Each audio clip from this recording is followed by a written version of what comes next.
My name is Mark Kirschbaum. This is a presentation that I have given multiple times to friends, family, and colleagues who have encouraged me to record it, and to more widely share the stories and accounts from my visit to Israel in February 2024, having spent time with survivors of the October 7th terrorist attacks, hostages' families, injured soldiers, displaced Israeli families, and also active soldiers and reservists. These are my experiences and the painful stories that were shared with me and the folks I traveled to Israel with for 3 days. There are no graphic images in this presentation, yet the stories are painful and real. These 3 days in February 2023 truly changed my life.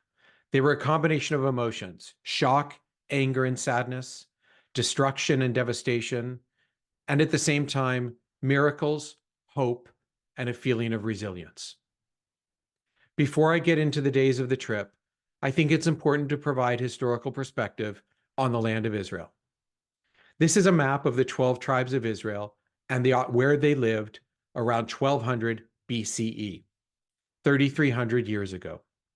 It is important to understand where Israel was at that time, as it's described in great detail in the Torah, the Old Testament, which includes details of contracts and monies paid to acquire land going back to Abraham, long before Jews arrived in Israel after the Exodus from Egypt. Notice that the 12 tribes were in lands that are now part of Lebanon in the north, Syria and Jordan to the east, and Egypt to the south. Let's fast forward, way forward, to November 1947. This is the UN partition map from November 1947. What you see here, as proposed by the United Nations, was orange land to be part of a Jewish state, green land to be part of an Arab state, and red land, which is mostly Jerusalem, to be controlled by an international body. This map was accepted by David Ben-Gurion and the Jewish communities, but was rejected by the Arab communities. What ensued following that was the War of Independence, when Israel was attacked from all sides. After the War of Independence, this is the map with the armistice lines that lasted from 1949 to 1967. There was a ceasefire agreement reached after the aggression of Israel's Arab neighbors.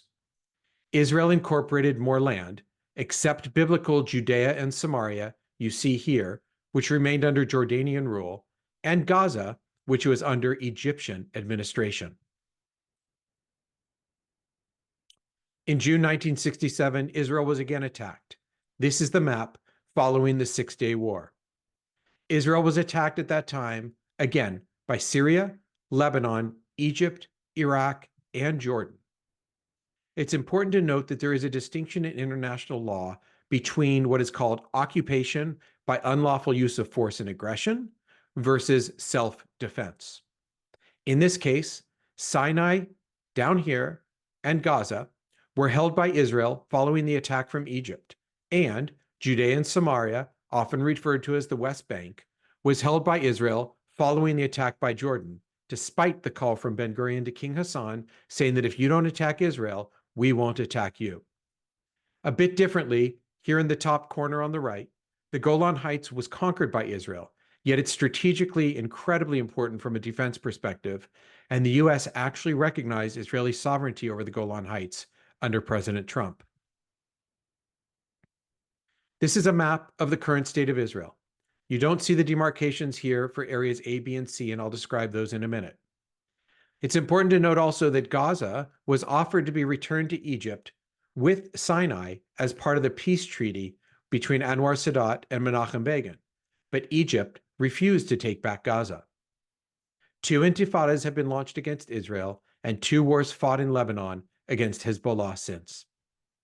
In 2005, Israel completely pulled out of Gaza, and within 3 years, the people of Gaza elected Hamas, and governance then separated from the Palestinian Authority in Judea and Samaria, and Hamas controlling Gaza.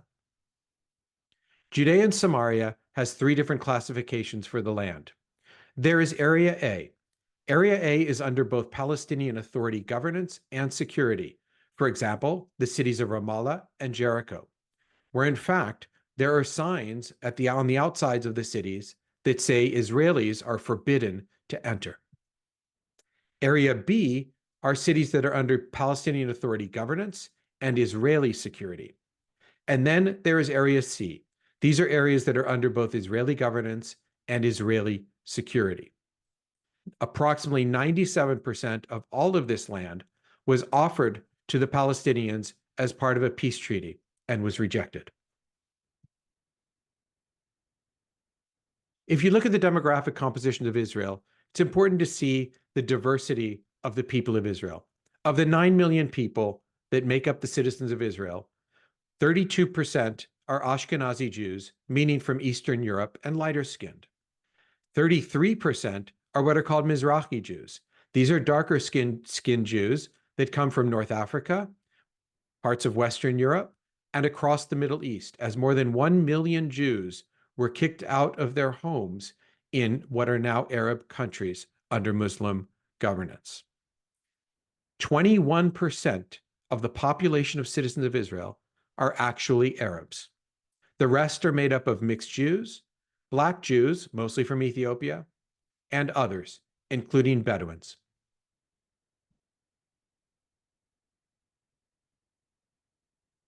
The rocket fire and threats from Gaza have continued. The colored areas on the map represent the range of rocket and mortar fire from Gaza into Israel at different points of time. In 2008, in the yellow area under Operation Cast Lead, rockets were able to reach 28 miles into Israel, the biggest city it could reach being Beersheba. In 2012, under Operation Pillar of Defense, rockets could then reach from Gaza 45 miles, as you see in orange, all the way to Jerusalem. In 2014, under Operation Protective Edge, Gazan rockets could reach 90 miles, as you see in red, covering almost the entire country of Israel, which is approximately the size of the state of New Jersey. In the first 6 months of the war in Gaza, from October 7th till part of 2024, 9,100 rockets had been fired from Gaza. 3,100 rockets had been fired from Lebanon, and 35 rockets fired from Syria, while also missiles being fired from Yemen.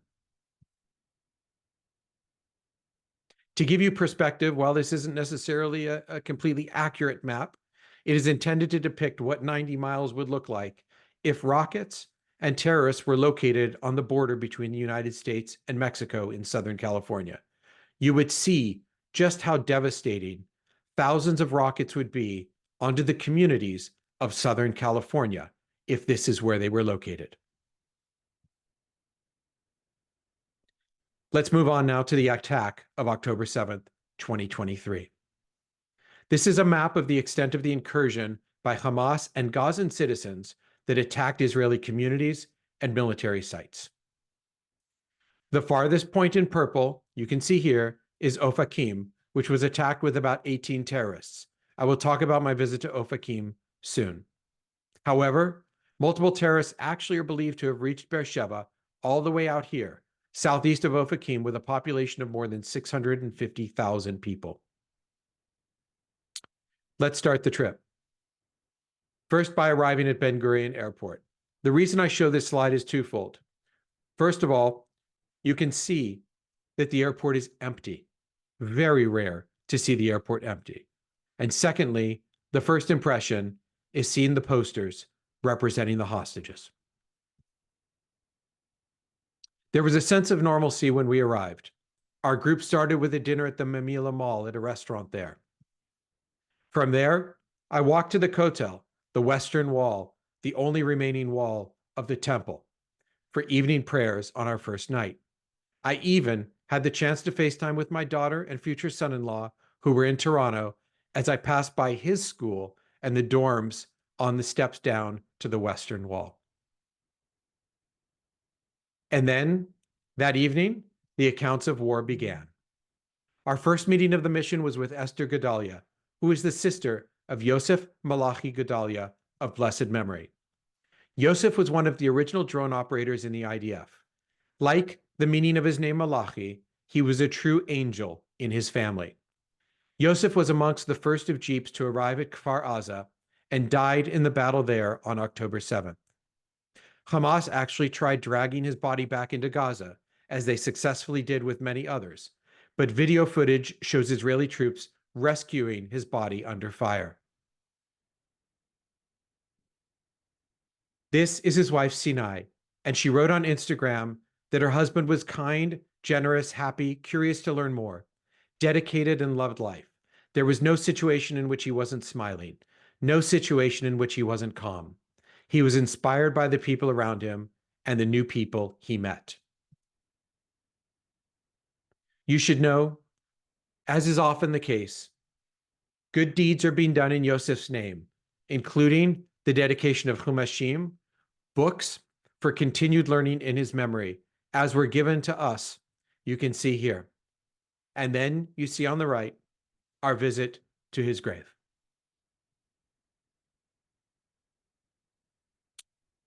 On day one, we visited the Gaza Envelope. Our trip started in Sderot. We then went to Kibbutz Kfar Aza, to Re'im, the site of the Nova Music Festival, to Ofakim, that I mentioned before.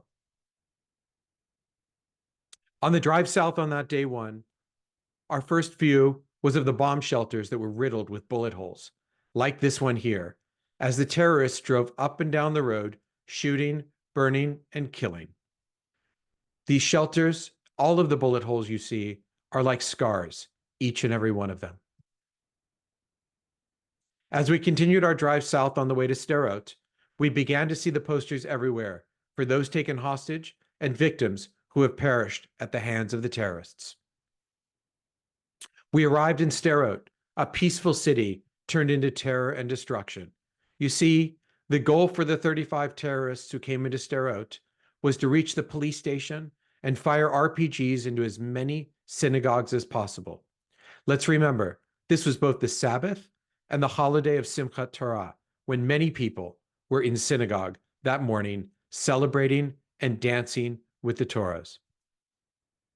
The terrorists had detailed maps of the city, including a detailed map of the police station and the synagogue locations. 35 Israelis died in Sderot, but it could have easily been hundreds. All of the terrorists were killed. We started our visit in Sderot to Magen David Adom. This is the paramedics, the equivalent of the Red Cross of Israel. We met with Hillel, English name Jonathan at MDA Sderot. He is a paramedic who was born and raised in Sderot. He woke up at home in his apartment on October 7th to a truck of 4 terrorists driving down the road, smoking cigarettes and shooting at people and buildings. He was told to stay inside his home by dispatch, and he stayed inside for 2 hours. He received calls from the station that they needed help. Their 2 ICU ambulances were in Ashkelon, delivering patients to hospitals, but the IDF would not let the ambulances back in. With people visibly shot and dying in the streets in front of him, Hillel decided to go to the station. As he said to us, "If I get shot, they won't fire me." Hillel slept here at the station for 60 days. When asked how he is coping, how he's moving on with life, his answer to us was, as many still say, it's still just one long day. I include this picture here because it's a building donated by the Helmsley Charitable Trust. I happen to have a personal connection to folks at the Helmsley Charitable Trust.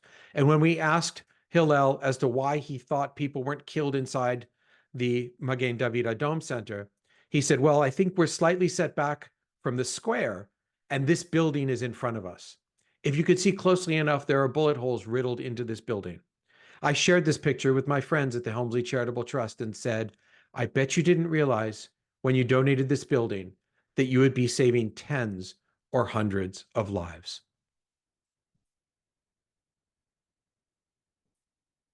On October 7th at the station, they treated people inside.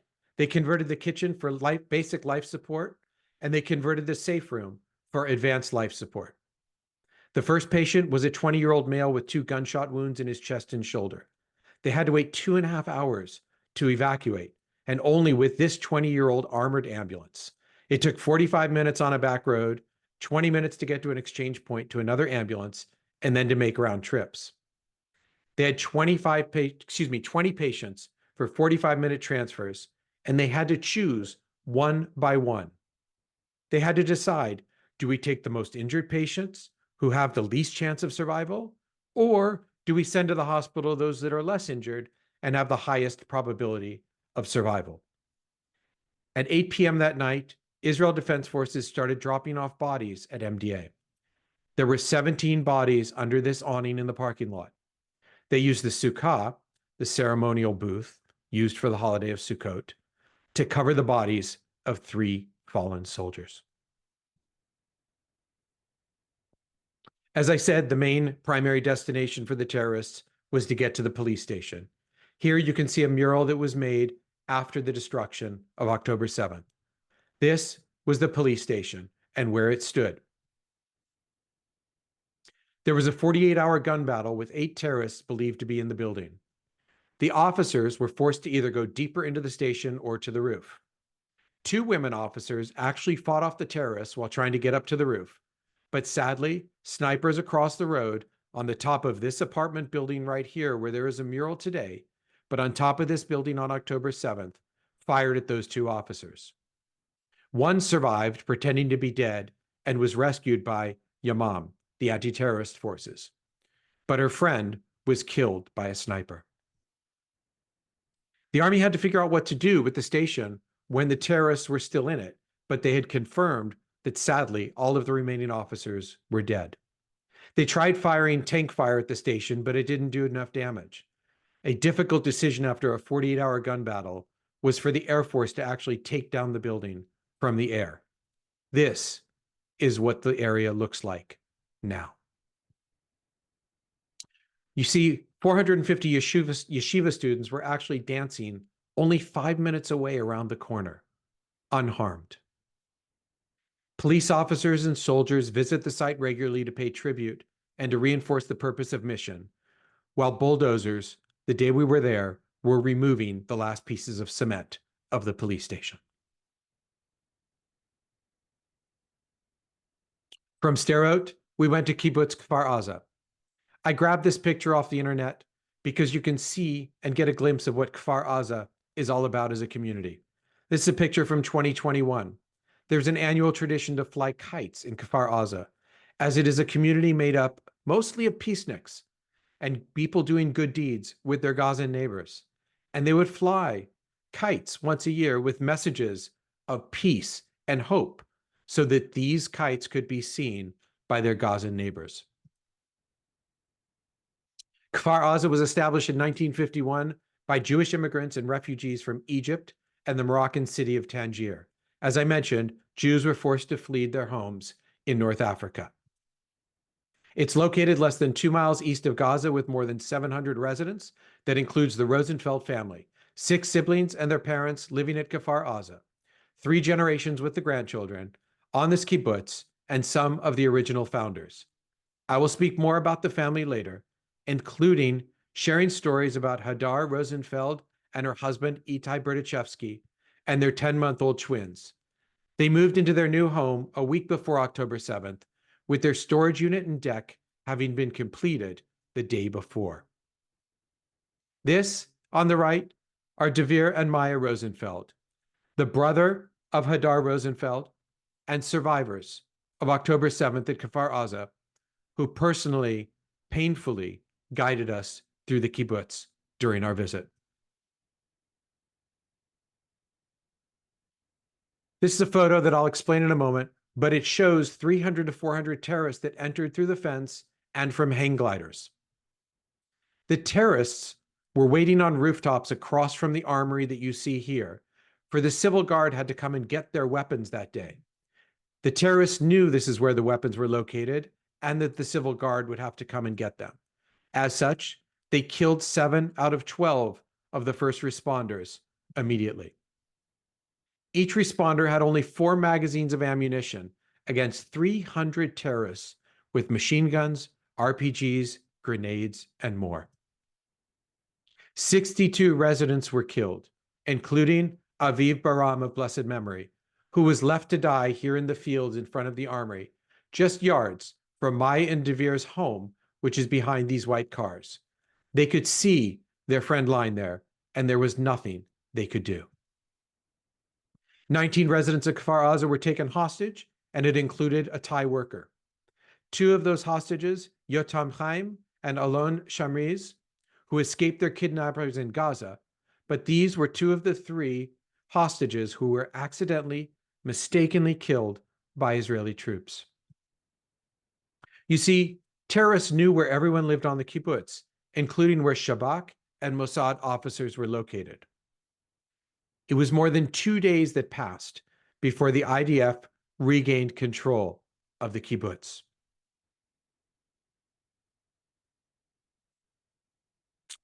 This was our view overlooking Gaza from the kibbutz. I showed this picture before. This is actually footage that was filmed by Roe Idan as the terrorists were approaching. Roe was a photojournalist. This is his wife Smadar and their youngest child, Abigail. Roe and Smadar Idan were both murdered on October 7th. They had 3 children in total. Roe was holding his 3-year-old daughter Abigail at the time of his murder. Abigail cried from under his body, fleeing to the house of their neighbor, covered in blood. The Idan home is shown on the right. Abigail was taken hostage along with the neighboring family's mother and 3 children. She was held in captivity in Gaza as one of 17 hostages who was freed on November 26th. She recently visited the Oval Office and met President Biden. She's being raised by her aunt and uncle, who now have seen their family grow from 3 children to 6. Rockets were fired through the roof of homes. You can see the rocket holes here. At this home, it took 1 month to identify the bodies burned inside. RPGs were fired into the pockets of the safe room windows here, as the terrorists knew that these were the weakest spots. How did they know? They had intelligence, and they actually did construction at the kibbutz and knew how these homes were built. They were part of the construction teams. People were inside these homes while this was happening.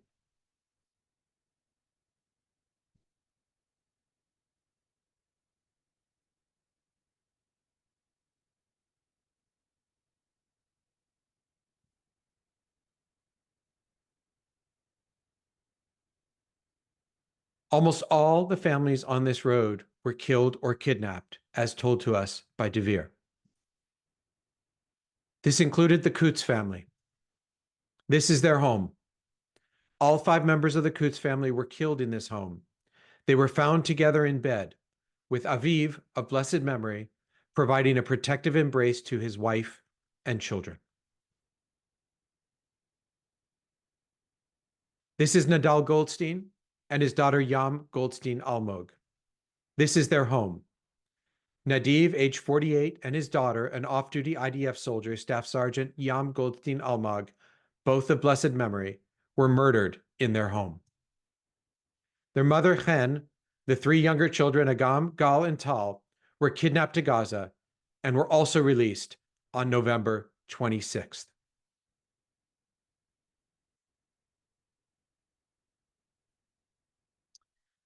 All of the single young adults on the kibbutz lived on their own street in small homes, away from their families, with a chance for independence and living as young adults would want to. These are their homes. This is the destruction.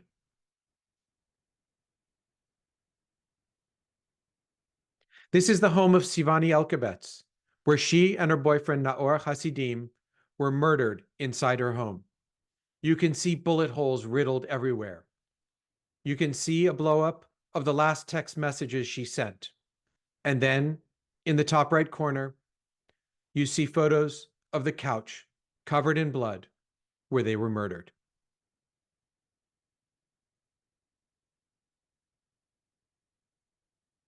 These are the 2 homes of Gali and Ziv Berman, twin brothers who were kidnapped from their homes. On day 54, Witnesses that were released said that the brothers were alive with minor injuries. Sadly, there has been no news since. Their older brother, Liran, photoed here, is advocating every day around the world for their release, including the conversation he had and Devere and Maya had the same day we were there during the visit of former U.S. Secretary of State Mike Pompeo. I told you I would tell you more about the Berdichevsky family. Devere, sister, Maya's sister-in-law, their brother-in-law, and the twins. Hadar was found murdered on their kitchen floor. Itai was shot and killed through the window in the safe room in front of the 10-month-old twins. The babies were left in the home for 48 hours. The terrorists chose to use these screaming babies as bait, knowing that anyone who tried to rescue them, they would shoot and kill, and did. This is the Berdichevskys' home.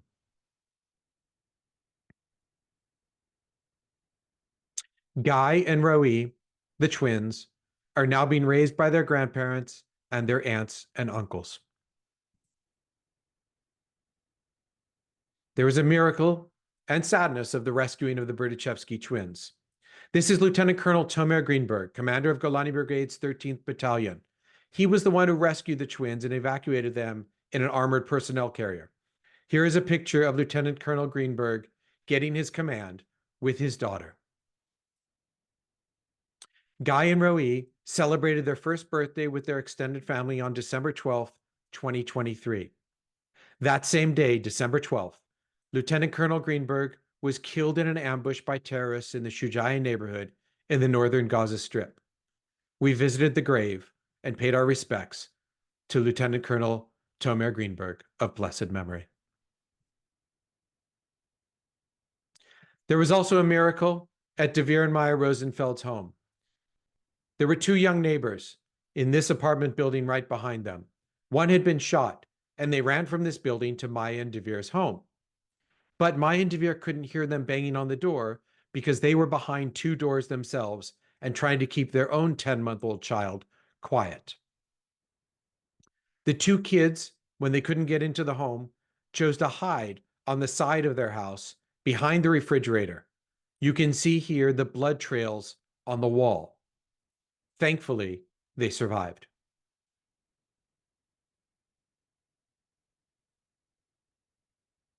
It wasn't until 5:30 a.m. the next day that the soldiers rescued the Rosenfelds.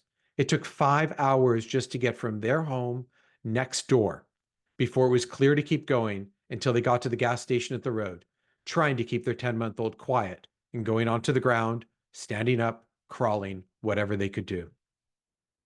4 months later, the day before we arrived, and for the first time since October 7th, Maya and Devere's son slept in his own bed again and was able, for the first time, to be without physically touching one of his parents at all times.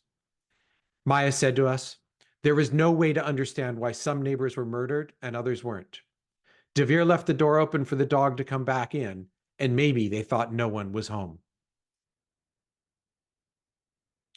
Still that same first day of our trip, in the morning hours, we went to Tekumah, known as the car graveyard. This is where over 880 cars were moved for forensic purposes.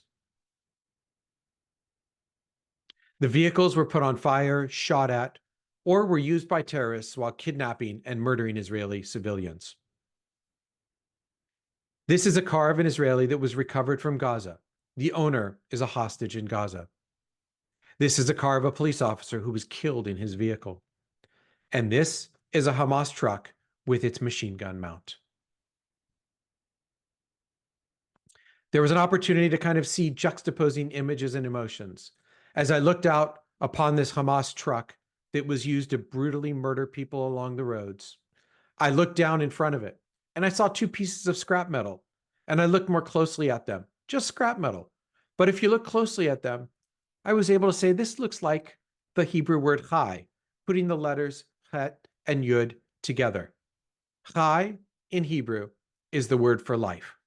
As I looked out at this truck used for death and destruction, I was reminded of chai, life.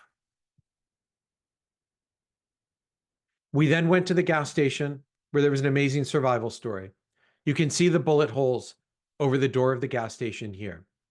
40 Nova Festival attendees escaped the festival site and ran on foot to this station along with one police officer. The gas station worker thought fast. He turned off the lights, locked the door, and blocked the door with freezers. The Nova escapees hid silently. The police officer went on the roof, but he couldn't do anything when he saw there were 8 terrorists circling who thought the station was shut down and abandoned, but yet they still wanted to loot it. The festival goers didn't have cars, which was thankful, so the terrorists were not suspicious that there were people here. The terrorists tossed grenades and more, but they couldn't get in and eventually gave up. These 40 individuals survived. There was another miracle tied to the gas station. This young man works at the gas station and was there that day with us when we visited. Excuse me. He lives at Kfar Maimon. That has its own miracle story. You're welcome to search on the internet and hear the story of Kfar Maimon. But he was coming back from the north that day and was supposed to be home by 8:30 in the morning to go to work on October 7th. He was actually rear-ended on the way back and crashed his car into a wall. He was furious. His car was totaled and he didn't make it back to the south. Well, without that lucky car accident, he would have been on the road that day and killed with his girlfriend. From there, still day one, we went to the site of the Nova Music Festival. This on the right is where the main area was for the people at the music festival. There really was nowhere to hide. The trees are thin and it's open land. There are tributes to victims and hostages everywhere. There are 366 trees that had been planted at the festival site for each of the Nova attendees who were murdered. Soldiers, police officers, youth, family and friends, religious and secular, all come to visit the Nova Festival site. You see, as one people, as one Jewish people, we come together in sadness over the loss of human life. Even religious Jews recognize the preciousness of the loss of this life, even though these folks were at a music festival on the Sabbath and on a major holiday.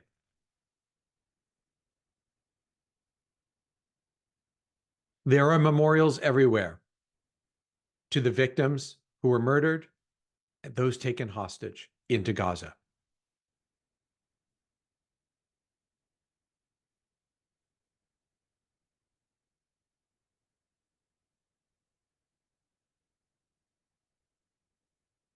While we were there, this is our bus driver on the right, in front of a photo of his wife's niece, who was murdered at the music festival. On the left is Yosef Ziadna. Yosef is an Arab Bedouin Israeli. I'll repeat that. Arab Bedouin Israeli from the city of Rehab, who is credited with saving over 30 lives from the party in his 14-seater van. The story is that at 6 a.m., Yosef received a call for help from Hadar, who was one of his regular passengers. He believed that the call for help was due to a code red for incoming rocket fire from Gaza, not an uncommon occurrence. Yosef raced to his bus, and as he reached the Saad junction, bullets were suddenly flying everywhere, yet he managed to reach his passengers at the scene of the party in Re'im. Under constant gunfire, the minibus sped away.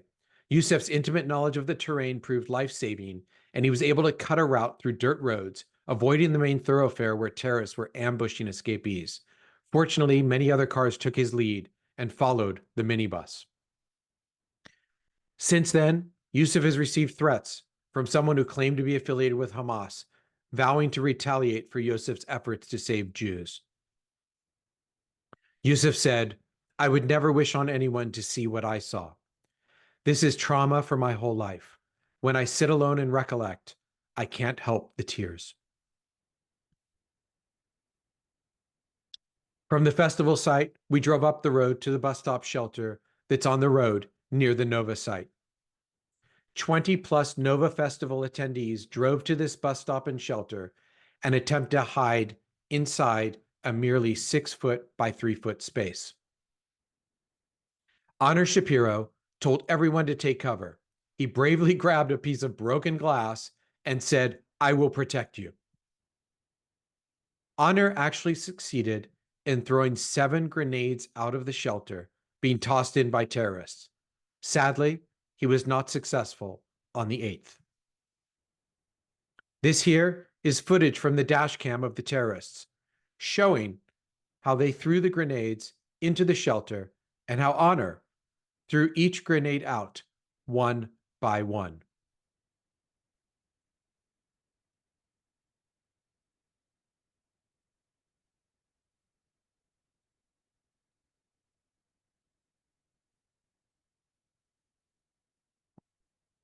Four or five folks in this shelter were taken hostage, including Hirsch Goldberg Poland. 4 or 5 survived.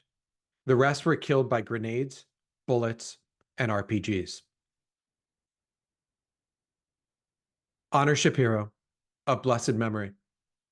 This was the last photo taken of Honor by another person hiding in the shelter. From the hospital 2 days later, he realized on his phone that he had accidentally shot this picture.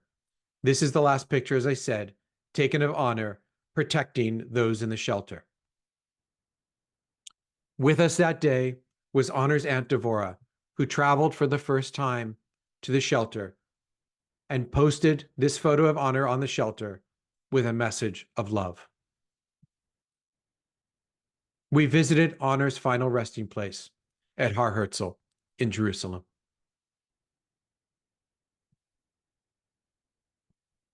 I mentioned the city of Ofakim.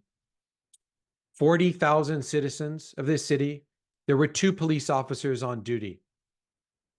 There was hakafot dancing in the streets at the synagogues, celebrating the holiday, and a yeshiva farther from the entrance to the city. At 7 a.m., 19 plus terrorists entered by truck and motorcycle, the entrance near this palm tree in the photo. See, the terrorists had detailed maps of the city, including the location of all of the synagogues. Gunshots were heard right away, leading the first responders to mobilize immediately with what all they had, which were handguns.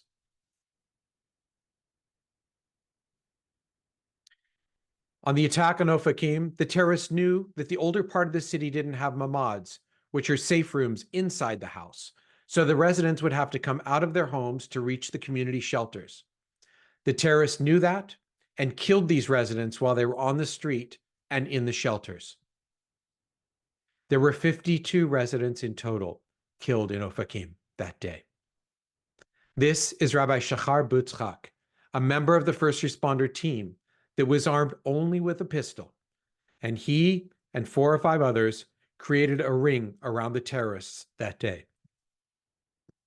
From 7 a.m. to 11 a.m., these first responders killed most of the terrorists within a 250-meter stretch, despite the fact that the terrorists had machine guns, RPGs, and grenades. As Rabbi Shachar walked us through his gun battle, he shared with us that 5 of the terrorists reached the end of the street. Rabbi Shachar was actually shot in the hip. He was dragged into the home right here where this wooden fencing is. He was bleeding, and it took an hour and a half before he was able to be taken to the hospital.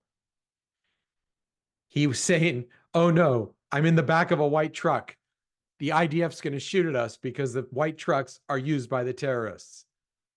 He successfully made it to the hospital and is recovering. He was limping while taking us through the streets, sharing with us the details of his gun battle. He just said Hineni, the Hebrew words for here I am. This was his moment, his time to act, his time to save lives. The last stand for those 5 remaining terrorists was the home of Rachel and David, a couple in their 60s. These 5 terrorists went into their home and held them hostage. Rachel actually made tea and served these terrorist cookies while they stayed in the home for 20 hours. That's a picture of Rachel and David with their son. The drugs were wearing off on the terrorists, and they started to have some fear. Luckily, the terrorists didn't understand Hebrew, so Rachel was able to communicate with the police when phone calls were made into the home. She's also from Morocco and was able to speak some Arabic, speaking to the terrorists. Before the soldiers and police arrived, Eviatal, their son and a former SWAT officer himself, had a clear shot, but he couldn't take it because he saw that a terrorist was holding a grenade over his mom's head with the pin pulled out, looking at him and smiling. These were accounts told to us by Eviatal himself as he showed us pictures from that day. He also, on October 7th, sketched the home for the soldiers and police so they knew where everything was in the house when they were to go in. He actually made them close their eyes and repeat the map to him so he could be convinced that they knew where everything was located. If there were a tripwire, they would know that it was out of place. The soldiers and police officers placed explosives first on a wooden balcony for one group to come in, and then a second group rammed from the front door and shot the terrorist on the stairs, who let go of the exploding hand grenade.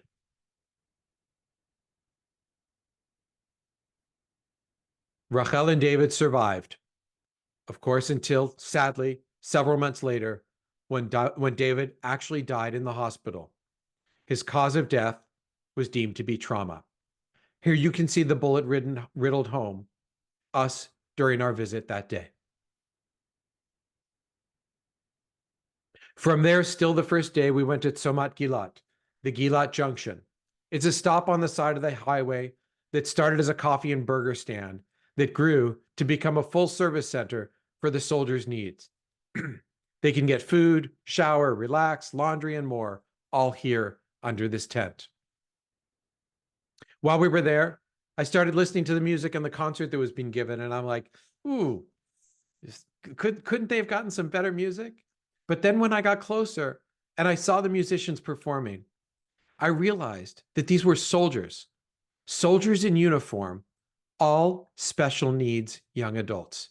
You see, in Israel, every citizen is needed to serve their country. Every citizen has a role, and they make sure that everyone feels a purpose in life. These soldiers with special needs sing and entertain and have a meaningful, purposeful life. I went to the Erez Crossing, where you can see where a point of incursion was, where soldiers and police officers were killed. This is the start of the rebuilding of that Erez Crossing. This is roughly where the police station was located and the border patrol, all killed. Now guarded by tanks. That was day one. Day two started with a visit to Har Herzl, the military cemetery in Jerusalem. That is what Har Herzl looked like to me on normal visits. This on the right was my visit on this trip. You see, this was a walkway, a walkway I knew that took you to where other grave sites were located. But now this has been converted, almost the size of half a football field, with a tent covering it, preparing it for new lost lives of Israeli soldiers. That day, there were 2 graves being dug for soldiers whom the IDF had announced the day before had been killed. We knew exactly who was to be buried here that day. Again, this used to be a walkway and is now being prepared for hundreds of additional graves. I mention the story now of Maoz Fenigstein because he was the grandson of Israel Fenigstein, who collaborated with me to get supplies to soldiers and communities. He's also the great nephew of a friend and fellow Beth Jacob member in Beverly Hills, Jack Fenigstein. Maoz was killed on December 19th in northern Gaza. This is where Maoz is buried at Har Herzl. In the spirit of good deeds and people's memory, this is a vehicle that was actually donated to the community of Moreshet that we visited later in Maoz's honor. It's important that we continue to do good deeds, to bring merit to the names of those who have been killed. We then went to Hadassah Hospital's rehab unit in Jerusalem. We delivered packages and visited with injured soldiers and the soldiers whose job is to advocate for the patients and make sure they're taken care of. I'm not that bad of a photographer. All you see here is the bottom half of people because you're not allowed to photograph the faces of IDF soldiers. We had a lengthy conversation with one soldier who was in a coma after an IED exploded next to him. He's now walking. Our conversation ended with a true embrace, and it was him thanking us for the visit, saying it was us who made his day. It's important for these soldiers, for survivors, for those who are suffering to continue to be able to share their stories as part of their catharsis.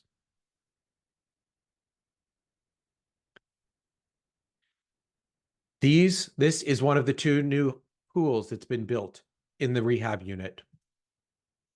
This here is the emergency underground unit. On October 7th, there wasn't even a floor in this underground area. But 2 weeks later, there was a complete medical station with 130 beds in it.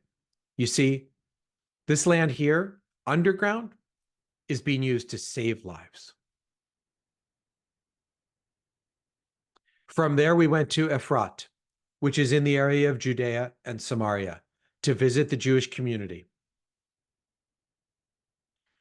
We went to Yeshiva Neve Shmuel, probably the most respected high school, boys' high school, a boarding school in Israel. We were able to listen to the stories from Rabbi Avishai Miller, the head of school. 3 alumni of this small school in one class have been killed, amongst others, and 2 parents of current students have been killed. One, we heard the story from Rabbi Miller, was Yonatan Semo. Yonatan's from an Ethiopian family. He was described to us as a friendly, confident leader at the school with a huge smile. Here to his right is Eitan Rosenzweig. Eitan was, according to the rabbi, a boy of the Beit Midrash, a boy of the room of study. He learned with the rabbi at 6:15 in the morning, every morning before prayer services. He was described as a skilled artist whose work is now in demand by museums. This on the upper right is a photo of Exile and Redemption, a 4-meter by 1-meter painting that Eitan made at age 17 and now in the museum. He was a learned math and statistics student who was learning at a university level while still in high school.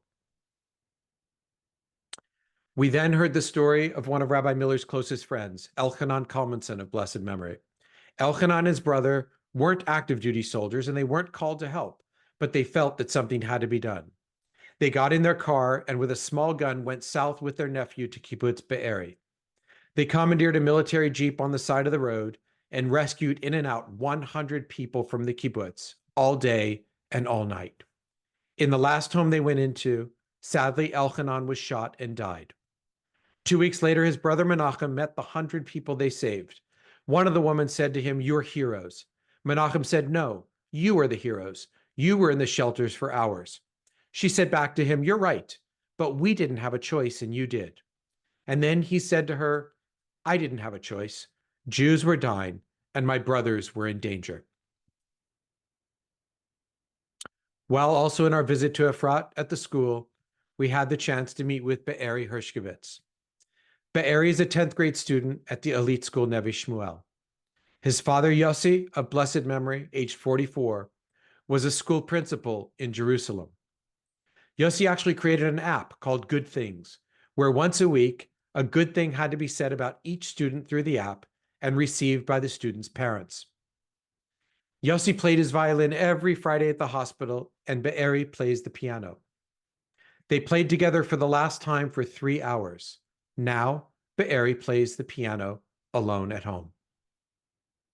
Yossi said he wouldn't forgive himself if he didn't go into Gaza. He was the first to go and went to a mosque after 2 weeks looking for a tunnel. His brother-in-law was with him and survived, but Yossi was killed by a blast in the mosque. This is his gravesite. Yossi had sent his students a video 2 weeks early that went viral, saying that it doesn't matter if you're religious or not, Hamas doesn't care. Yossi was an outspoken advocate that Lashon Hara, evil words, should not be spoken in Israel. Yossi wanted Achdut, the Hebrew word for unity. The last song Yossi wrote was to Psalm 23. After his death, it was actually recorded by his wife and children and his best friend. I'd like to take a moment to play a part of this recording for you.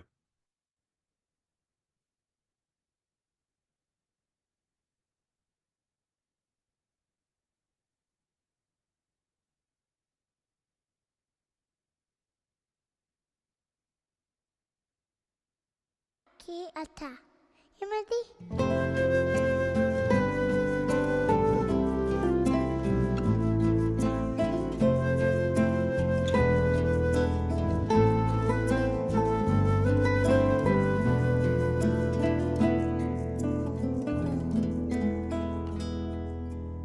גם כי הלך וגרי צל מוות לא ירא, כי אתה עמדי.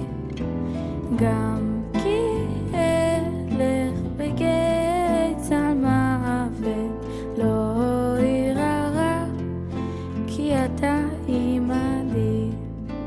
גם כי הלך וגרי צל מוות לא ירא, כי אתה עמדי.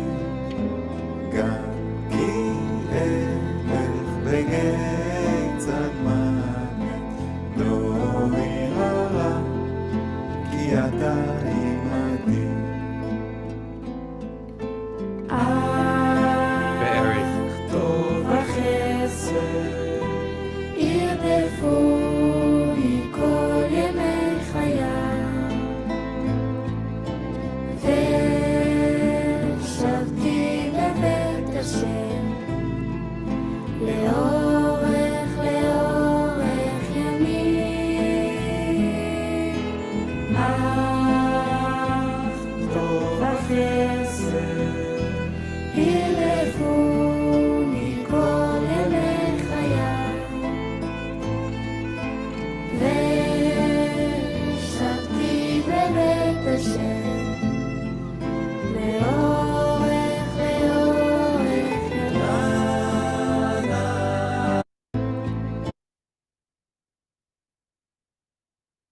From there, we went to the Ramada Hotel in Jerusalem. The Kiryat Shmona evacuees are staying at this hotel from the north. Shulamit here is in charge of all the evacuees from Kiryat Shmona that are spread across the whole country. As she said to us, we need our homes and we can't have it. We miss our community. The displaced people are spread across 240 hotels from the Golan to Eilat. Includes 24 hotels for 1,200 people in Jerusalem, 6,000 in Tiberias, and 1,000 in Eilat. Even the family reptiles need a place to stay, as you can see in the bottom right. The formal evacuation has been extended till July 7th, but we already know that this has now been extended till November. More than a year that these folks will be out of their homes. But they're making the most of it. I couldn't help but take pictures as we were in one of the hotel rooms where the family was improvising using a bowl as their indoor garden of succulents, and the same family trying to create an outdoor garden for strawberries on their balcony, and others trying to make it home by rollerblading inside the lobby. On day 3, it started with a visit to Moreshet, this small community with a beautiful view of the port of Haifa from the hilltops, located in the state of Israel. This is undisputed, not area A, B, or C of the Shomron. This is the part of the state of Israel. In 1980, Arik Sharon, then prime minister, promoted moving to the Galil, where Moreshet is located, which at the time was 50-50 Jewish and Arab. Moreshet was founded in 1996 with 400 families and 3,000 people. However, without government support since Sharon, now only 10% of this lower Galilee is Jewish and spread across 36 communities. There are 123 Arabs in surrounding communities. As you can see from the map here, This is Moreshet, and these are the Arab communities around them, where there is only one road in and out of Moreshet. The government does not fund security, and police collected all of their weapons. At the time of the start of the war, they had 10 reservists that were there, whose role was to keep the roads open, not to protect the yishuv, the community.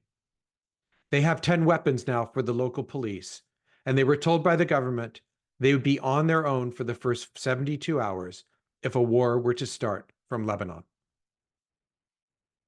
They have lost 3 members of this community as soldiers so far since October 7th, and 8 other family members have had their shivas, their days of mourning, held in the community. From there, we went to probably the hardest part of our trip. We went to Shura, which is the military rabbinate headquarters, the religious division of the Israeli military. It is where all of the bodies are brought, identified, and prepared for burial. This is Rabbi Ben Sion, who serves in the Miluim, the reservists, who told us that traditionally his service, it was 1 day a year.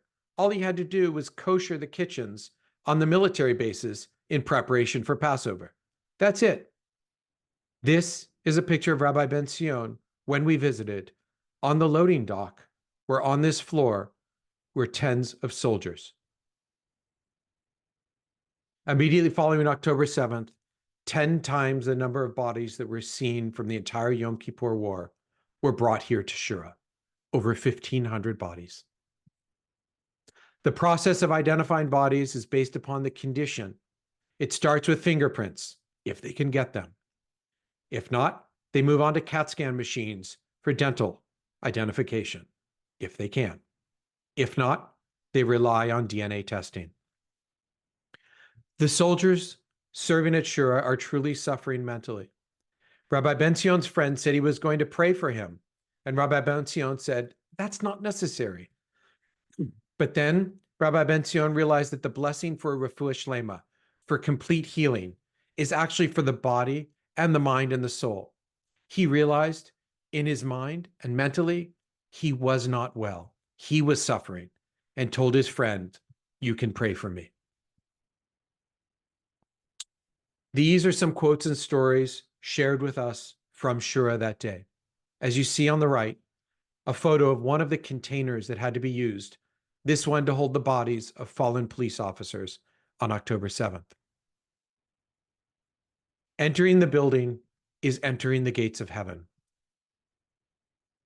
Their only sin was being Jewish. A massive refrigerated shoko truck, a chocolate milk truck, pulled up to the back of the building. Rabbi Ben Sion opened the door, and the whole truck is stacked full of bodies as blood and not chocolate milk spills out onto the ground. A man drives up to Shura with his 9-year-old daughter who was dead. The dad wouldn't let go of his daughter. A soldier says to him, she is now my daughter. And the father finally lets go. DNA testing shows it's not the man's daughter. He hadn't even been able to identify his own daughter, whose face had been smashed. It was here at Shura that we received the head of Adir Tahar of blessed memory, 2 months after his body had been delivered. When you lift a bag and feel it is lightweight, then you know it is a burned body. Then there are times when the head has been crushed and you stick your hand in the bag to try to grab something to identify. And unlike the Holocaust, where numbers were given to take away names, here numbers are given to give names back to the bodies. This is Rebbetzin Noah Lewis. She is an absolute angel and a superhero. Spending time with her was amazing. In her words, I am your servant, Hashem, God. I will do what is asked of me. Rebbetzin Noah lives with her family in Efrat, but on October 7th, she and her husband, who was a rabbi, were walking to his shul and didn't think much of the sound of sirens at first, a normal occurrence. But later that morning, her husband and her older children all left home to report to their bases. She told her oldest child, who was still at home, age 17, I will explain more later, but Ima, mommy, has to go too because I am a soldier in the IDF. Her children did not know. You see, Rebbetzin Noah is responsible for the fallen Chayalot, the fallen women soldiers, but she never told her family and friends that this is what she does. As she said to us, the numbers that are given are not depersonalizing. Instead, it is the fact that we count every person, like the counting of our flocks found in our prayers. The Cheder Preda. This is the viewing room. This room is truly what's called the Holy of Holies. This is Hadass Lowenstern. Her husband, Elisha, was killed in Gaza on the 7th day of Hanukkah. While we didn't have the chance to meet with her, we heard her stories from others. And she said she had 2 holy moments with her husband, Yichud, the private moments following marriage in a private room, and then this. So inspiring. She said, talking about his death is so insignificant in my eyes because he only died once, but he lived every day. This was God's decision. We can't change it, but we plan on living such a wonderful life. The bad guys will never live such a life. We will live through the mitzvot, the good deeds, and this is the true victory. God decides when you die. It can be at any age. The question is not how you die, but how you live in this world. When my husband went up to heaven, I know all the angels stood up and clapped and said, Kol hakavod, look what you did. This gives me comfort. I have so much to be thankful for. I was the only woman in the world who had the merit to marry Elisha, and I have 6 kids.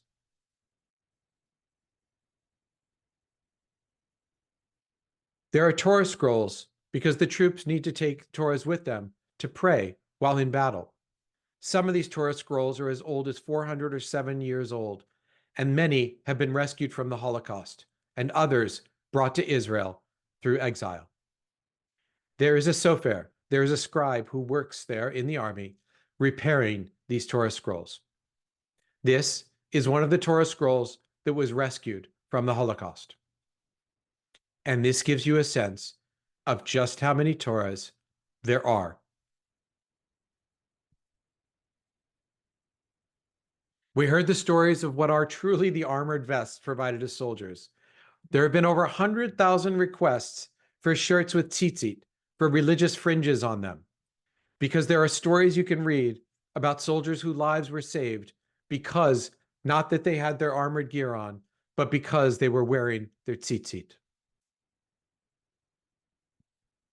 We then, on the second day, went to We the Forum for Hostages' Families in Tel Aviv. This is a 6-story office building that is advocating through this organization for hostages and their families, including media and PR campaigns with posters and slogans that many people have seen publicly now. It's a shared space for all hostage families, including 3 meals a day, showers, and more. At the time of our visit, there were 28 psychologists volunteering 12 to 14 hours a day, and a social worker dedicated to whatever a family needs. The hostages' families vote on what action the organization takes, and despite what is not discussed publicly, the organization works in parallel with the Israeli government. We heard stories of family and friends of hostages. We heard a story from Tal, Noah Argamani's friend from Beersheba since middle school. Noah's father is afraid of losing his only child and his wife, while his wife is dying of advanced brain cancer. She says, I'm going to die, and I just want to see my daughter and know she is alive. Tal thanked us for coming and said we were a source of power and strength for her. This is Mayan Lifshitz, the granddaughter of Yocheved and Oded Lifshitz from Kibbutz near Oz. Oded has one of the 3 most famous cactus gardens in the world, and Oded and Yocheved were peace activists, with Oded volunteering to drive Gazans from the border to the hospital for cancer treatment, The Lifshitz home was closest to the fence, and Oded was on the phone with his son, who is Mayan's father, and tells his son as he hears Arabic outside the door, and then the call ends. Oded was holding the handle to his safe room, and the terrorists couldn't open it. So they shot through the door and hit his hand. They then beat him badly. Yocheved last saw Oded collapsed on the ground with a towel around his wounded hand, certain he was dead. Yocheved was taken on a motorbike, footage that some of you might have seen, with one terrorist in front of her and one behind her. When she got into Gaza, the crowd beat her badly, got to the tunnels, and was forced to walk a few kilometers without shoes and injured. There in the tunnels, they gathered 20 hostages and separated them into groups of 5. The Lifshitz home was completely burned. They searched for bodies or bones, but nothing was found. The only thing the family knew was that their cell phones were tracked into Gaza. Yocheved actually met Sinwar, the head of Hamas in Gaza, in the tunnels and said to him in Hebrew, "How dare you, and to do this to us as peace activists?" You see, Sinwar knew Hebrew. He spent 20 years in an Israeli prison. He was actually treated in an Israeli medical center for a brain tumor that saved his life. Sinwar had no reaction to Yocheved and did not respond. Yocheved was released after 17 days. Mayan was the first to see her at the hospital. Her first memory was that her Savta, her grandma, was in a wheelchair and was looking at her but not really seeing her. Mayan realized this was the case because her grandmother did not have her glasses, and Yocheved asked who it was. So Mayan said, "It is I, Mayan." And her grandmother said to her, "Mayan, you were in my dreams in captivity." Mayan noticed that her grandmother was wearing flip-flops, and the flip-flops had a Hamas logo on them. You see, in a sick way, the flip-flops were given to the hostages because the terrorists were upset that the hostages were bringing mud onto the floor of the room in the tunnel as they went back and forth from the bathroom. This here in this picture is Bashir Salam. Bashir is a Muslim Bedouin, Israeli. He was actually named by his father after Yitzhak Rabin, but he did not know until he was 16 that his first name was actually Yitzhak, an odd name for a Muslim. 4 of Bashir's cousins were taken hostage into Gaza: Yosef Siadna, his sons Hamza and Bilal, and his daughter Aisha. They were given a Quran by the terrorists, but the captors refused to speak to them. 2 of his cousins had been released, and 2 were still held hostage.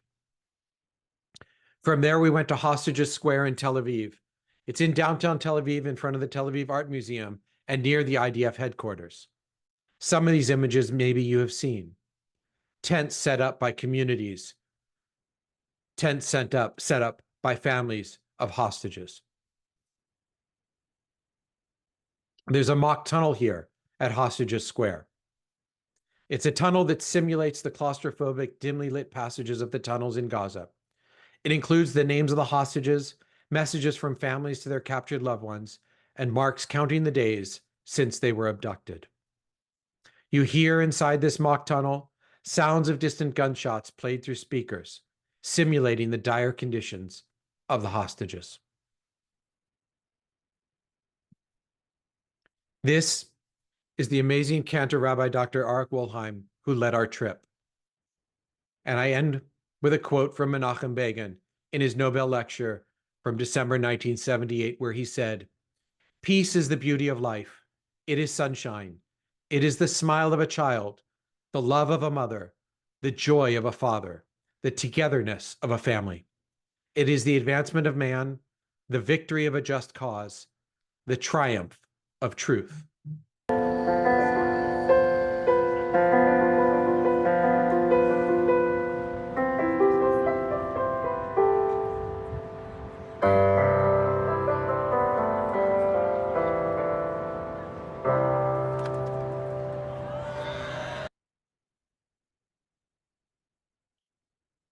So I finish with some thoughts and perspective. It's caused me to focus on some key purposes and meaning in life. First is to spend your time and energy, spend my time and energy building and creating. To live each moment. to be joyful and grateful, to live with purpose. Am Yisrael Chai. Thank you for taking the time to listen, to learn, to become informed, and to hope that the world continues to become and will become a better place.